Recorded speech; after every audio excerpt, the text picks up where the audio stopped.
OPS அவர்கள் தேசிய ஜனநாயக கூட்டணியிலிருந்து வெளியேறிவிட்டார் என்பது அவரே தெரிவித்ததுனால, அதில் நாம் ஒரு கருத்து சொல்ல முடியாது. ஏன்னா ஒவ்வொரு கட்சிக்கும் அல்லது ஒவ்வொரு தலைவர்களுக்கும் சில அபிலாஷைகள் இருக்கும். அதை கூட்டணியில் சில நேரங்களில் ஃபுல்ஃபில் பண்ண முடியும், சில நேரங்களில் பண்ண முடியாது.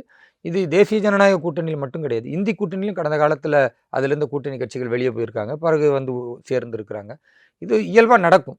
இப்போ அது மாதிரி அவர் என்ன கோரிக்கை வைத்தார், அது என்ன நிறைவேற்றப்படலைன்றது தலைவர்களுக்கு மத்தியில் உள்ள அது ஒரு பர்சனல் டிஸ்கஷன். அதில் அவருக்கு திருப்தி இல்லைன்னு நினைக்கிறேன். அவர் வெளியே போயிட்டார். ஓகே, அவர் திரும்பவும் வருவார் அப்படின்னு எதிர்பார்க்கிறோம். அது ஒரு அரசியல் ரீதியான எதிர்பார்ப்பு. இரண்டாவது, மரியாதைக்குரிய டிடிவி தினகரன் அவர்கள் அம்மா மக்கள் முன்னேற்ற கழகத்தினுடைய தலைவராக மட்டுமல்ல, மிகச்சிறப்பாக கடந்த காலத்தில் தேசிய ஜனநாயக கூட்டணியோடு இணைந்து பயணித்தவர்.